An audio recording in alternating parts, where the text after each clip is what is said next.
All right. Well, hello everybody, and welcome back to another Anna Chaos, I guess, short art lesson tutorial.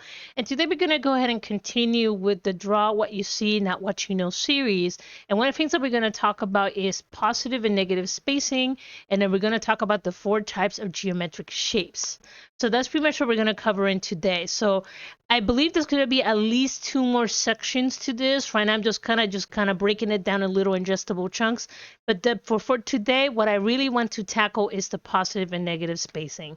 So let's go ahead and get started. And also the 4 types of geometric shapes. Sorry, brain fart. All right, let's get going. Okay, so let's go ahead and get going. And let's go ahead and start talking about positive and negative spacings. So it's so positive negative spacing is something a lot of artists need to understand, especially if they're dealing with like graphic design and logo design and all like it is used a lot, believe it or not, in graphic design and logos.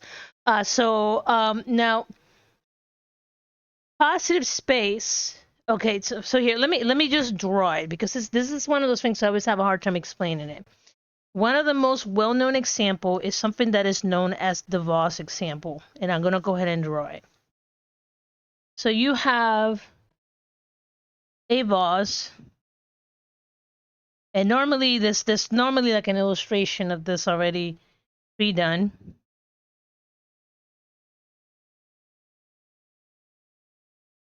Okay, so right now you're mostly focusing on this.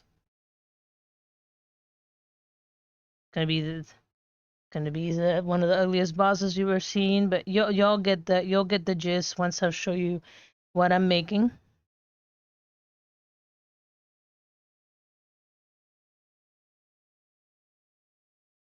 Okay, so right now I have this illustration right here, and all you see is a vase, right? Now let me go ahead and fill this up with some content, so that way it makes sense. Sorry, I tend to draw kind of crooked. I don't do that intentionally. All right, for this exercise, like I said, most of what I'm using is paper, pencil, and a marker. I'm also using the marker to just kind of go ahead and draw out so that way it pops out a little more. I notice that sometimes my drawings, when I stream, don't stick out as much as I want them to. So this time around, I kind of made sure that I had a marker. So I guess just me kind of testing the grounds. And this will also help me out in like future tutorials.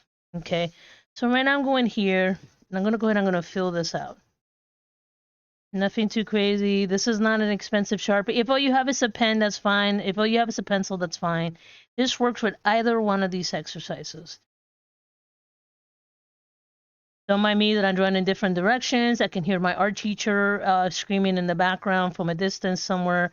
You need to keep it in the same direction. Nah. I understand, but right now this is just a quick example, so don't care. Do not care, just filling in the gap.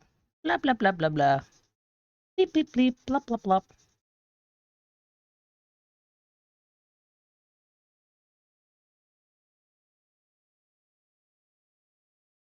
Alright, let's go ahead and do that. And this is a really well-known example. I'm always too scared to just kind of use anybody else's references because the copyright thing is so sensitive these days that I just kind of rather draw mine in real time. So, but normally, like I'm in a classroom setting, I have like all these examples pretty much set up and ahead of time. But for the sake of, trying to avoid a copyright strike, you're going to see me draw this live on the camera. As I'm over here sniffing marker. Ah. Okay.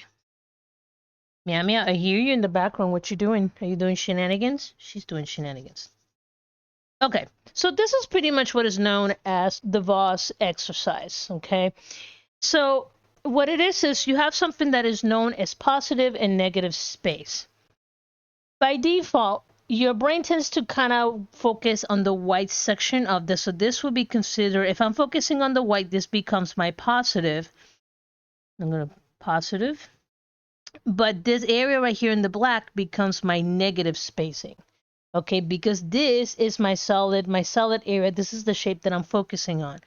However, if I change my attention to the black versus the white, it looks like two faces. So then this becomes my positive, and then this area right here becomes my negative spacing. Does that make sense? Yes, no, kind of crazy? Yeah, I know. So let me try to repeat myself again. If you hyperfocus on the white, it looks like a vase. That it becomes your solid item of focus, meaning that everything out here that is not the item of focus, this becomes your negative spacing. But when I switch my focus to the black, it looks like the silhouette of two faces. So that becomes my focus. So that becomes my positive, and the space between these two people that look like they're about to make out becomes the negative spacing. Now, where do you see a lot of positive and negative spacing? Advertisement. We see it all the time, especially if you go to like Amazon, if you go to like any boutique store, you'll have like, hey, here's a picture, and it'll have like the headphones, and it'll show the cable. The objective is to get you to focus on the item they're trying to sell you, and then everything else is extra. So you'll see a lot of positive and negative. You see this also on like newspapers. So if you have like, oh, this is a grocery store, and then they focus on like, giant strawberries, and then you have the, I don't know, $1.99 a pound, and then they'll have like each one of the items are spaced out. So mostly they're using a lot of positive and negative spacing because they want you to focus on something that they think you want, in this case would be the strawberry, followed by the price tag, and everything right here, this is just dead space, and that is okay because that is the objective. They want you to quickly look at something, get the message, get the sale, you make a decision whether you want to purchase this item or not, and then go from there. All right, so there's that as well. Now, a couple really good examples of graphic design using positive and negative. Actually, yeah, I have this kind of pulled off to the side a little bit because I want to make sure I don't want to mess up. Positive and negative space are constantly utilized in graphic design illustration. In logo design, positive and negative spaces are used to create iconic and quickly recognizable brands. Think of like the Apple logo. Okay, you see the Apple logo and it's missing like that one area right there. That's a recognizable brand. Think of like, I'm not sure if you guys ever watched like the Disney Channel and you see the ears. Okay, this shape right here, the big Disney ears, that's a recognizable brand. So think of in this aspect right here.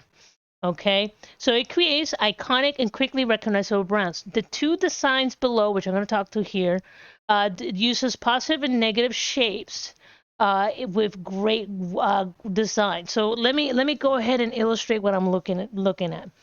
So the first one I'm going to talk about is the FedEx logo. Okay, and you see it, and once you see this, you're going to hate me for it because you'll forever be like, yo, why you got to ruin that for me? But the FedEx logo is a beautiful example of the use of positive and negative use. So they have the Fed. You can see the Fed. So this is in one tone. This is blue because that's their branding tone. And in the X, okay, FedEx, or it stands for Federal Express. Okay, they are a shipping company.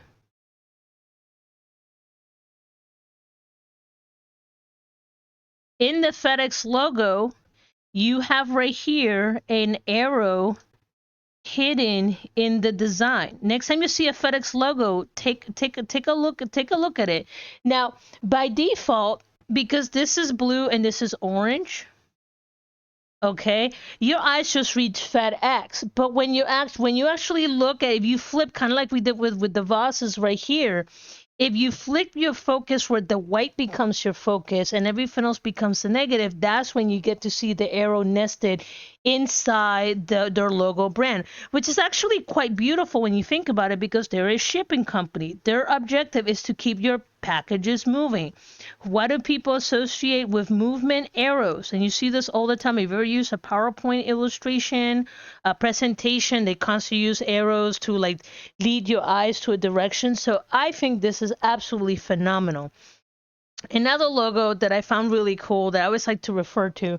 I don't know who this belongs to, but it's a plumber's logo. And they use the positive and negative just quite beautifully, if I may be frank. So you have like a shape here, and these right here are more like objective shapes. Actually, it's more like a mix between objective and non-objective, but we'll talk about this here in a little bit. All right. And it's for a plumbing company.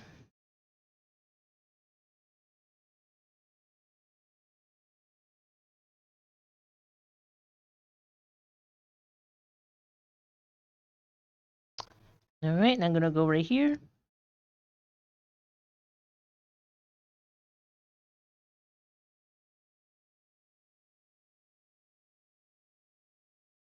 All right, so we have this right here. Now, right now that doesn't look like much, but let me go ahead and fill it in. All right, now if you're ever blessed enough where you never had to deal with a plumber, good for you. But for the rest of us who ever had to deal with a plumber, normally the only reason why you summon a plumber is because something went horribly awry, and now you have water coming into your house through a spot that it shouldn't be doing that, or it's leaking somewhere, and you have to call an emergency plumber to come in, right? So what I really like about this design is that right out of the bat, it's using what I call like what's it called, the little stick figure man, as the basis to illustrate a person, a bipedal human, coming out to do the repair. You can see there's the person right there. Okay. Now, by having this shape right here, it shows that this person is running. That means that they are there in a hurry, because anytime you're dealing with water, you want to minimize the amount of water damage, because otherwise it gets really expensive real fast. So I like the fact that you have the very recognizable plumber hat. I've never seen a plumber that at least doesn't have one baseball hat in there on them at their person at some point or another. They normally have a baseball hat, and they have like the long pants and like a polo shirt.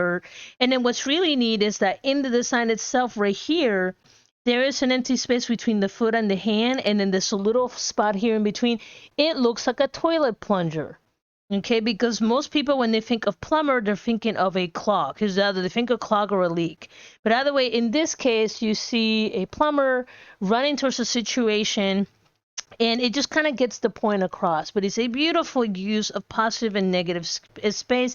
And if you actually look at each one of these, like if I were to break this up into separate shapes, they are actually non-objective shapes.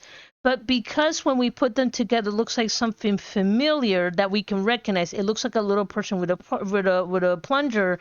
Then it becomes an objective shape. But we'll get a little bit more as we continue through.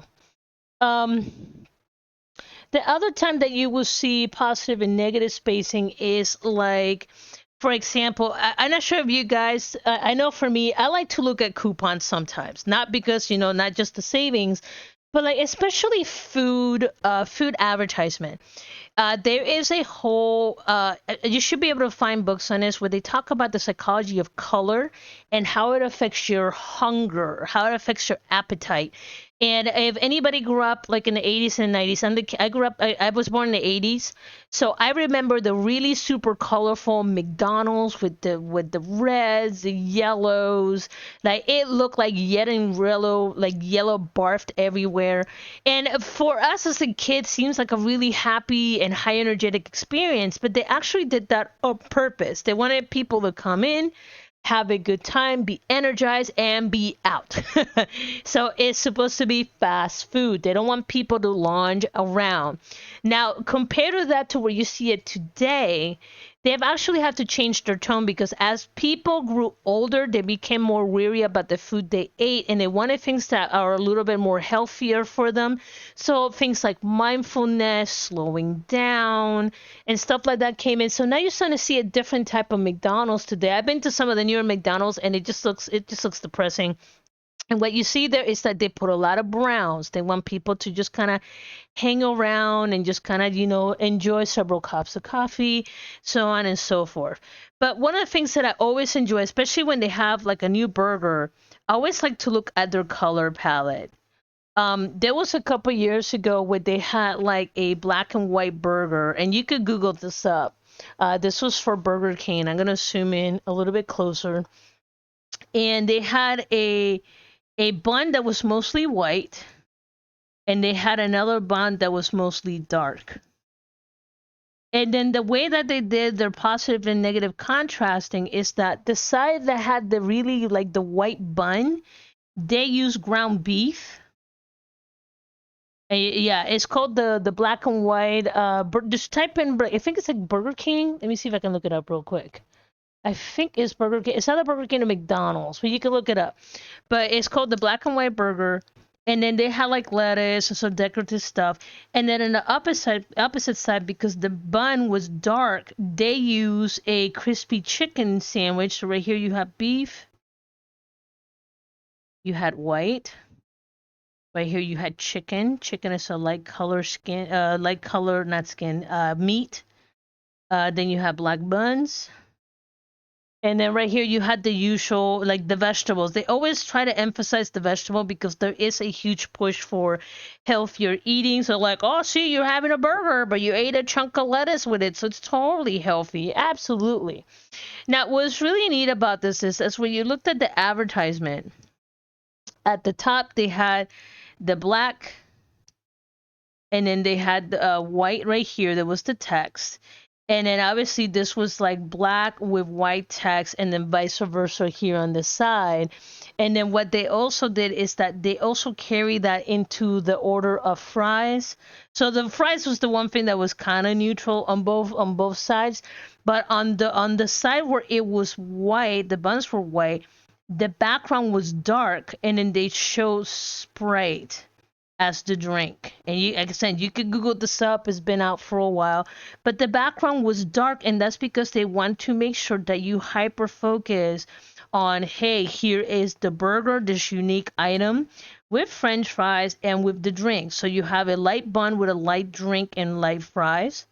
Okay, and that even also carrying to the table. But then when you went into the black side right here, again, they wanted to emphasize the black bun burger. So they used, I think it was like Coke. So it was a dark drink with the fries with a dark bun. So that is kind of a really interesting and fun way that, advertisement use positive and negative spacing, but in this case, they were also dealing with alternated tones as they were doing this. So this was really cool. Like I said, I love looking at advertisement. I'm one of those people, I could go to the grocery store. Like if I'm stuck with a friend who's a shopper, I just start looking at packaging and I start seeing what they did, how they laid it out. I just really enjoy looking at some really high quality packaging as I'm doing some stuff. Now, you will sometimes also see this positive and negative. So I'm going to switch pages real quick. One of the, especially when you're dealing with modern web pages. So I'm going to call this. So what I call this is for the web pages, I call it the Apple effect. And I'm pretty sure there's a C in there, dear. I'm just hungry. I ate my C. Okay. So if you remember, like 10 years ago, everywhere you went, like anything involving phones or anything, the web pages would be clutter. Like here's 15 phones, vomit. Think of Google versus Yahoo. Okay, so I'm going to start with that. Even by today, I hate Yahoo. I don't like their interface. So if you go to Yahoo, you have all these little, it's like vomit of information. I absolutely do not like it. It's got nested ads all over the place versus Google. And Google did this on purpose. They want to make sure when people came to Google, now granted, the new Google right now, it's a little different because they're trying to optimize their revenue on their searches because that's where most of the bread and butter is. But even to today, if you just simply type in google.com, this is all you get. You get the company's brand, you get a search bar, and then they're like, how can we help you? And then once you actually added a call of action or you actually added some information on what you're looking for, then that takes you to another version of the web page, which still shows Google at the top. I'm just gonna do the UX UI thing, Google at the top, and then it shows you whatever the sponsors searches are, and then whatever the ones they think, and then if it's a store, they'll also show you like a Google. So it changes depending on what you're looking for. It's still clutter, but it's not clutter from the beginning. So the Apple effect, and this also kind of goes back to that, is that back in the day, Apple wanted to make sure that the main focus was their product. So if you remember the iTunes commercial where you saw the people dancing, and they always had like the what is called the oh my god, what's the player? I can't remember right now because I'm a little brain dead. But they had the little musical player, and there's people dancing, and the folks were completely silhouette, like you couldn't see them.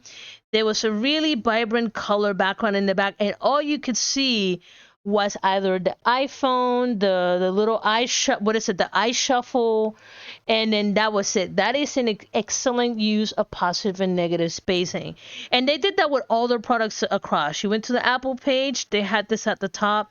They have maybe like a couple products, and they'll have like, this is where a lot of the modern web pages came from. They'll have like a single image, very minimalistic like text, and then you just scroll up and down.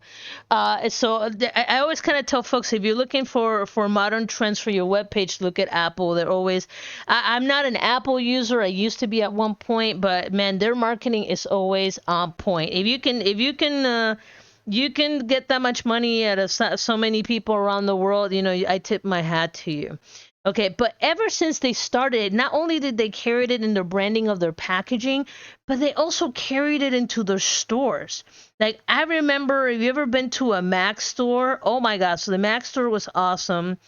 First of all, you had these beautiful glass windows. So it was always like just a single door. So everything was always clear and transparent. That's the way that Steve Jobs wanted. He wanted things to be clear and transparent. Then you had like the Genius bar, where you came in, and then they had all the products on the table so that way you can engage with them. And it was always very clean. And then you had like displays on the wall, and then had a few more products here and there. Nothing too crazy. And then there was the Genius bar in the back. I haven't been to an Apple store in a while. I'm pretty sure that's what they look like. I haven't seen any of them here in Texas, but I know in North Carolina we had one in Raleigh, and I believe another one in Charlotte. But the store was very clean. It was very clean, and they were some of the first people to do this. And shortly after this, I started to notice that so when Apple did it, then now AT&T also does it. The other place that also do it as well is T-Mobile. But they kind of failed because that pink they chose was so loud that it's kind of hard to kind of how do you say, get past that. But they always use positive and negative space, clean lines in their design, whether they're representing their product from top to bottom, and they're maintaining that cleanness and those very clean shapes to represent their phone. Most people, if you tell them smartphone, the first thing that pops in their head is either an Android or an Apple. That's it. Android's obviously the sub versions of it because they're Samsung and so different ones. But it's Apple is always the consistent because they are the only one. Now, you can also see this in in posters and advertisement. So I'm a huge Star Trek fan, and when they remade the movies, I think it was the second one. It was the one where they returned Khan. I didn't even know it was him because the original Khan was, done by what is his name, the actor Esteval. It was the famous Mexican actor, and he was a very handsome man. And then this new one, they just picked some random dude that he was like, okay, so you're Khan. Oh, good for you. But the poster, when you first look at it, it's just a guy. It's a silhouette of a guy, and I believe it's the second modern Star Trek. It's just a dude standing here, and he is standing on what it looks like a rubber. It's just like rubble, like something got destroyed, and he's just kind of standing on top of it. And in the background, you see what it looks like what is left of a city. Okay, and then he's surrounded by this kind of really obscure like shape. Like you could tell like something like it's like a hole in the wall. Like when you really look at it. So the rest is black right here, right? Now, if you're not paying attention and you're just looking at, you're like, oh, there's a guy staring into the distance. But this is where the positive and negative thing comes again, just like it does with the vases. If you look at it, okay, so if we focus on the black, it's just a guy looking like through a hole into a city, but then and you inverse it right here, and this becomes your positive, and this your negative. You see the Star Trek Starfleet emblem in it. So that is a good way that they use that. Another wonderful movie that uses positive and negative spacing is Reservoir Dogs. I need to watch that movie. I always remember the poster, but I never watched it. And what's really great is that you have a really good use of flow with the lines. And you see these guys kind of walking up here. And the poster is red and white. And you can see, because, you know, it's them kind of doing like a heist kind of thing. I think it's a heist movie. But up here, it's mostly red. And the folks that are walking, their silhouettes, they are white. Okay, but then they're trying to tell us that there is a light being casted by them, and it goes across the poster, and it's just absolutely fantastic. I just love just clever graphic design like posters. And then right here you see where they have the logo, you know, Reservoir blah blah blah dogs, whatever the font they use. And yeah, if you get a chance, Google it up. Like I said, I can't pull these up, but I could tell you about them. And what's really nice is right here is red with white, and then down here at the bottom, because they want to make sure that this font right here stood out, so you understand the title. Then they inverted it, and right here is now red shadows, because they're supposed to be the shadows over white, and it's just such a clever design. Like I just absolutely love it. And that's how that's kind of being used in more commercial styles with the positive and negative. But yeah, you could go ahead and Google great examples of these. Look at it in advertisement, look at it in branding, look at it in logo.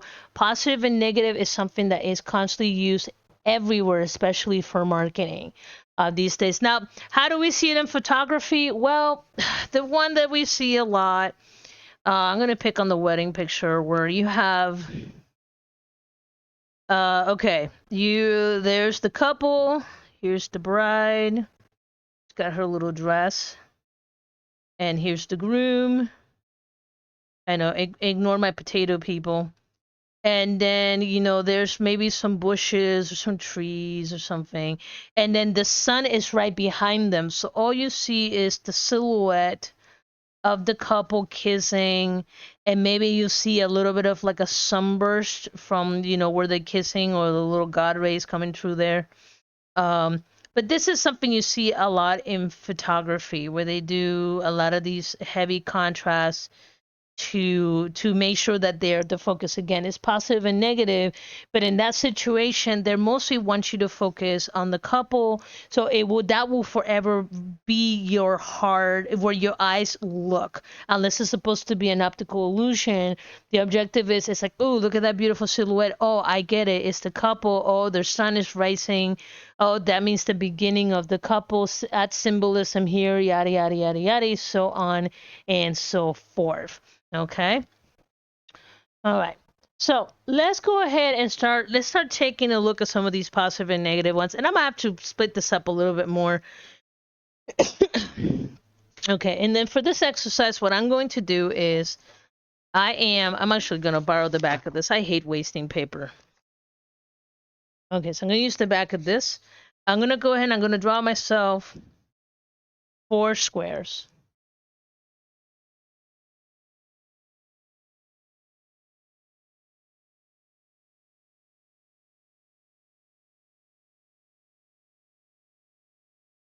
Okay. Now what I did is, now this is a really cheap supply. Go outside, grab a leaf. The end. So this is one that's from my tree outside. And what you're going to do is that you're going to go ahead and you're just going to trace around it as best as you can. And you might have to expand those boxes a little bit better. I underestimated how big my leaf is. So I might have to redraw those boxes. Either way, you guys get the objective. I am failing.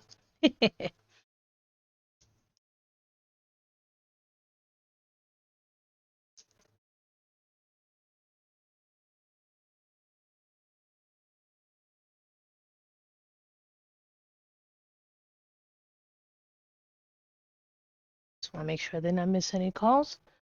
Okay. So here what we're going to do is we're going to go ahead and we're going to kind of experiment with this right here.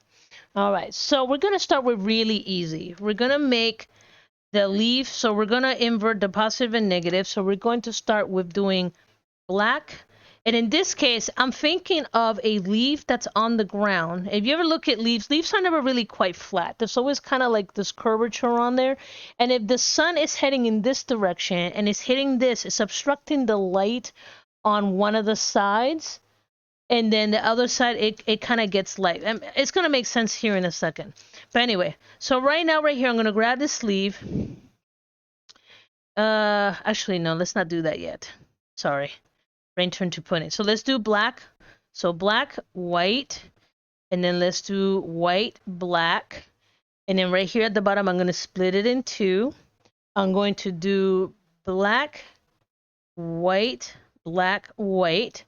And then right here, I'm just going to get kind of creative, and I'm just going to draw the inside of this as best as I can. Doesn't have to be anything crazy. Just enough that I understand that this is a leaf. All right, and then this is going to be black, and this area right here is going to be white. So let's go ahead and get going on this. Okay, so outside.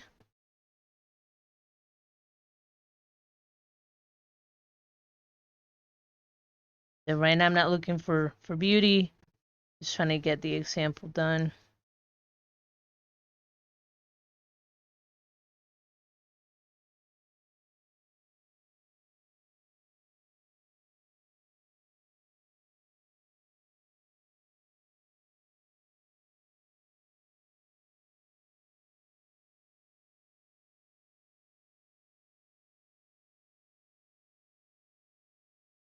Okay, so you can see there's one shape. Because I've created this around it, my leaf becomes my focus.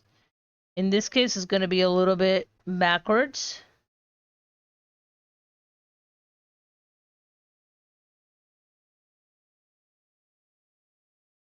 But you're going to end up pretty much with a similar result.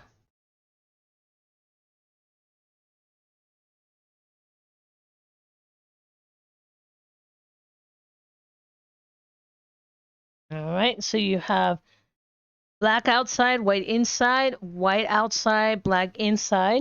And then let's go ahead and experiment again.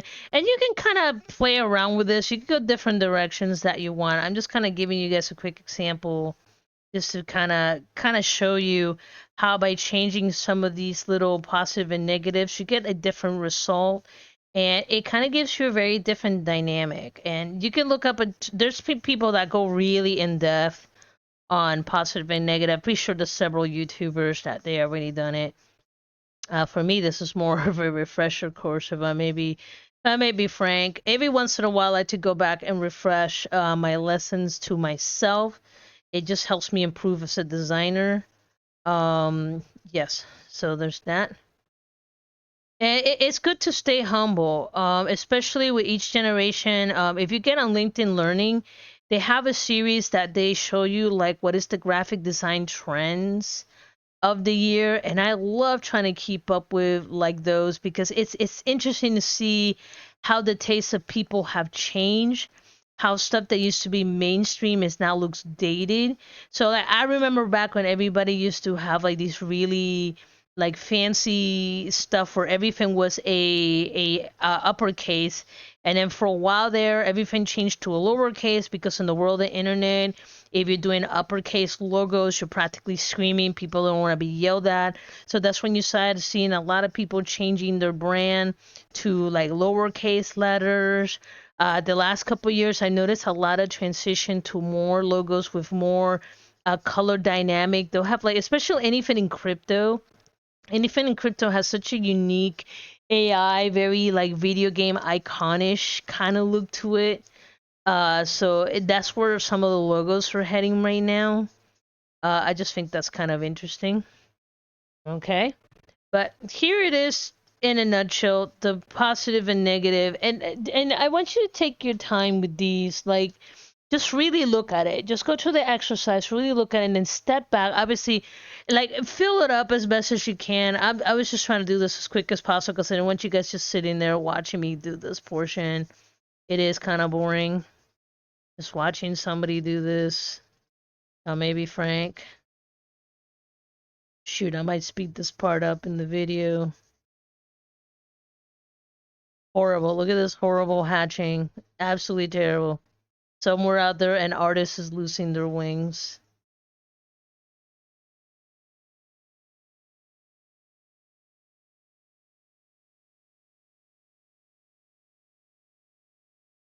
Go. Right there.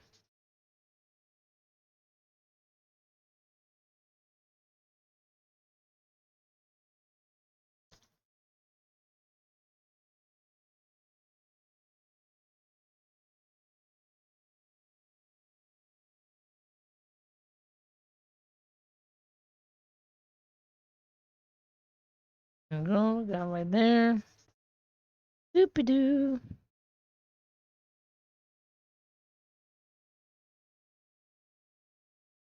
And I know there's rules on how to shade in, but to be honest, I just don't feel like following the rules right now. I'm just kind of just getting the job done. That's all I'm doing. But anyway, so that's pretty much positive and negatives in a nutshell. Obviously, there's more to it, but for right now, like I said, we're just scraping the surface. And like I said, I will highly suggest if you get a chance, Google positive and negative in branding and advertisement, and I think you will start seeing like kind of the fun stuff that I get to see when I look at some of these ads and stuff. Okay, so let's go back to, let me see. Okay, so let's go back to now basic shapes. All right, so we have geometric, we have organic,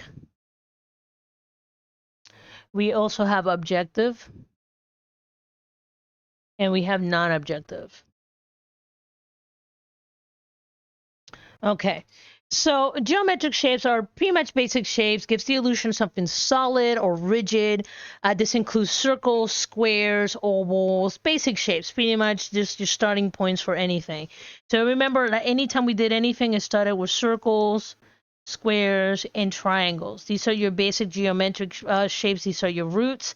You can also get into circles, rectangles, ovals, whatever you want to do. So these are more your geographic shapes. Then you start getting into more organic shapes. So people or anything that is like alive on average, you tend to use organic shapes. Things that tend to be mechanical, especially, so mechanical has kind of evolved because, so let me go right here.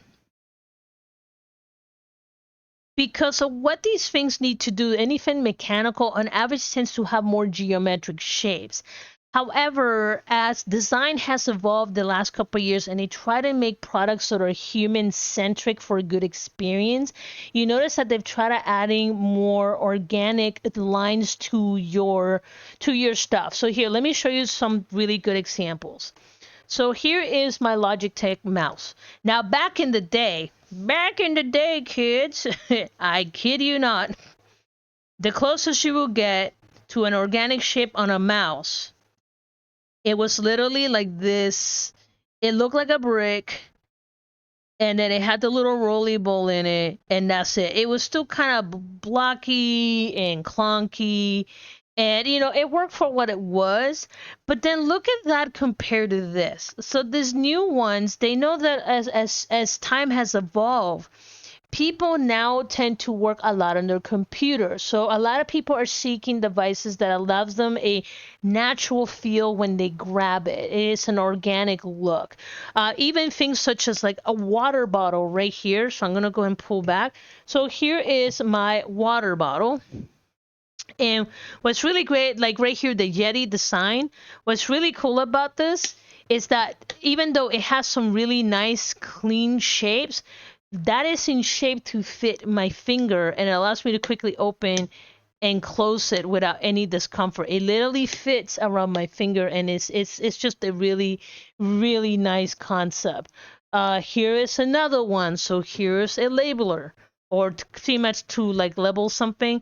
So it still has some of his rigid edgings, but notice that it's soft around the corners because again, they have the humans in mind. They want people to, when they grab something, it helps them, not hurts them. So even though it's got these really rigid edges, there's still a softness to it, so that way it's more appealing. No matter which way I grab it, unless it's this hard edge here, it is appealing to my hand. Okay? So, mostly things that are, let's see, I'm going to say things that tend to be, especially before the 80s, people used to pretty much affiliate anything that was robotic or automatic or non-alive, if I'm going to call it non-alive, they affiliated it with geometric shapes.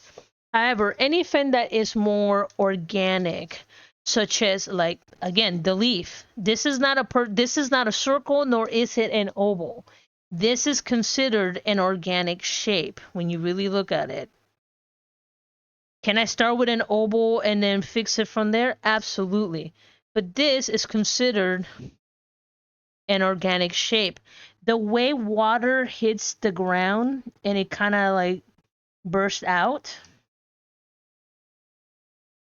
So even though this is a unique shape, most people, when they see this, they think of something liquid, something that has splattered, something that has landed.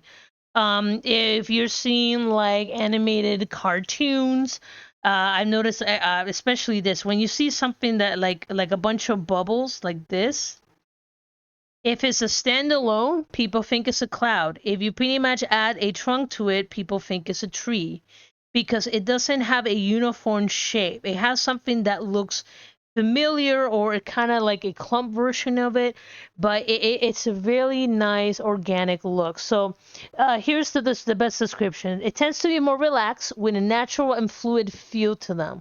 While nature can create many types of shapes, including geometric shapes, there is geometry in nature. It's more likely to create an organic shape over geometric shapes. So nature tends to normally do stuff like this.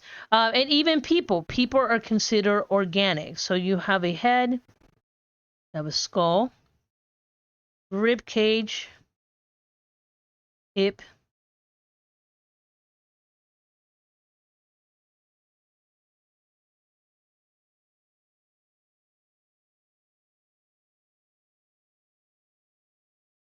okay? So humans are technically considered bipedal.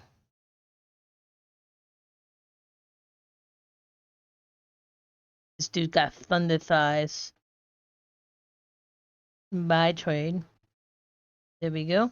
So a human, and then if you're dealing with a quadruped, which is an animal, you're still using the core shapes. However, there is no uniformity to it. Like it's not like it's just a box. It's several shapes overlapping over each other to make a familiar silhouette. Okay? Does that make sense? I hope it makes sense. Sorry, I normally ask, does that make sense when I'm in the classroom? Oh my goodness. Okay, so you have more of organic shapes. So this is right here is more organic shapes where it's not quite defined. It's very loose. So this is more organic. Humans, again, humans and animals tend to fall in organic, but they also right here, this also tend to land in something that is known as an objective shape. Have a powerful association with an object in real life. These shapes are often used in marketing, branding, and advertisement. The one everybody has seen the most. You're heading to the bathroom. You see this dude right here? That is the men's bathroom. Okay, you see the same shape, but it's a triangle. That is the women's bathroom. Technically, people don't look like this, but it's a familiar shape that we can understand that this is, by definition, or whatever you want to call it, symbolistic or generic symbolism. That, hey, you see this person, we automatically see a bipedal, we automatically assume it's a male. If we see a triangle or something that looks like a skirt, we're going to assume it's a female. And that's just based on the basic shapes. You think things like this. Again, if you ever been to like a store getting soda, but you don't want to pay for the soda, you just want water, so you go to the fountain drink. Can you tell I used to work at a gas station? And then you click on that, and that gives you your water. This tells consumers that you are. So this right here is an objective shape. It kind of tells people that it is a, how do you say? It is a, it is water. If you see something like this, okay, and you fill it up. Okay, most people would affiliate this with fire. All right, and so on and so forth. And you can pretty much almost any sign, any public sign, like, you know, don't feed the birds, don't feed the gators. They tend to use a lot of objective shapes. Let me see. I don't even know if they still remember. The one in Florida was something like this. This depends where you were, especially they had a lot of gators. It's like, do not feed the gators. Do not feed. So that way, no matter who was there, they understood, do not feed the wildlife. Okay. And then you have, so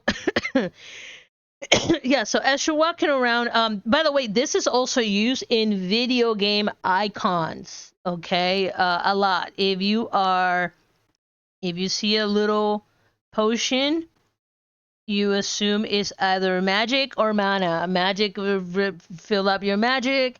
If it's red, it's going to fill out your life, which is health. If you see a little sword or whatever the shape is, that is a weapon. If you see a shield, that is for defensive, whatever that shield may be. But you see a lot of objective type shapes when you game. I am an avid gamer. I see it all the time in the UX interface, or the user experience interface, which is that big screen as you're moving around. So that is one way that objective shapes are being used. Then the last one that you have, by the way, good mainstream examples of objective shapes used in major pop culture. Look at the Inside Out poster.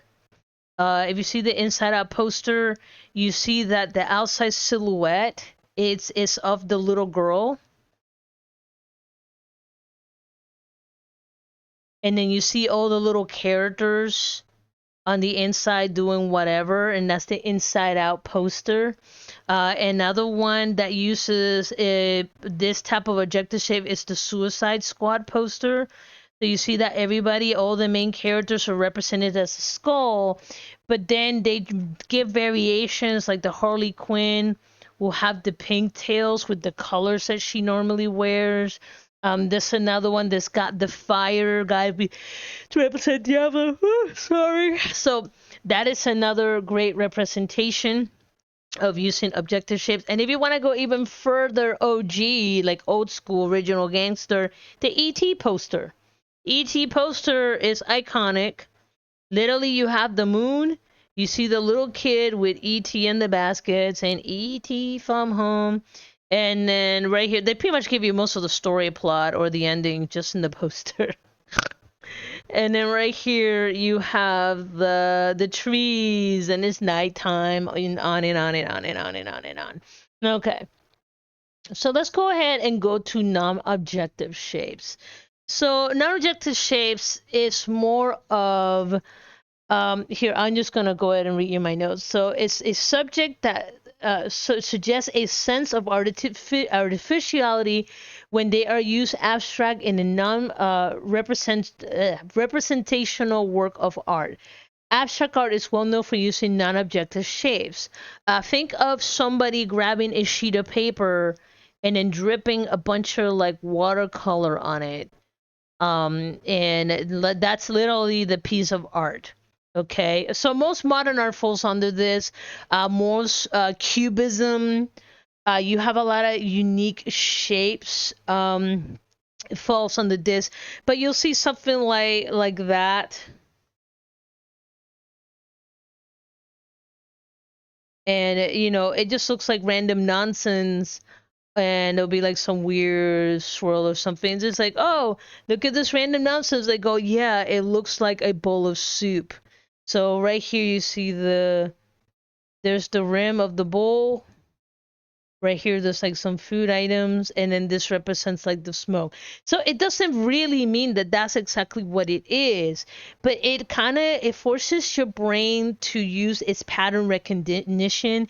Humans by default, in order for us to survive, how we survived for, you know, thousands of years, we have been hardwired to recognize or try to recognize patterns in order for us to know what is safe and what is not safe. That comes everything from predators all the way down to the food we eat. So by default, you can have something that is abstract like this, and it could be just blotches of watercolor or paint or whatever. And if you give it to someone to stare at it long enough, they're going to try to find a pattern on it. This is like if you have a popcorn ceiling and you stare at it at night, you start seeing little patterns on it. That's just your animalistic brain, your survival trigger mechanism trying to find a pattern in order for them to survive. That's pretty much what that comes down to. But anyway, guys, with that, I think that's pretty much what I have for this lesson. I do need to do, there's going to be a second one that I want to do. And it's pretty much me talking about the grid method. That's going to be the next video that I want to do. But for today, I hope you guys enjoyed this video. I appreciate your inputs, guys. Like I said, I do try to check it as often as I can. I'm trying to do one video a week. I have gotten a little busy since I picked up freelancing, and I'm probably going to be swamped all the way into Thanksgiving. Thank God. As you guys know, I've been trying to look for employment, and right now I'm just kind of taking advantage of the robust hours that I'm getting. But let me know if you like this type of content. Like I said, I normally have, I wish I've had some of you guys in my classroom. I always have tons of visual examples, but because we're dealing with YouTube and copyright laws are very they like if you get struck out for it, they could shut off your whole channel, and that is not the intent. So if you hear me giving you like visual or like, hey, look at this, go ahead and pause it, look at it, and then come back, and then you can see what I mean by that. But anyway, guys, as usual, I appreciate it. Please like and subscribe. I do try to take notes of of content that you guys might be interested in me covering in the future. The next one, I want to do the grid method, and I'm going to continue to these little basic art courses. And I always appreciate you guys just showing me some TLC, some love and support. I appreciate it, and I will talk to you guys next time. Peace.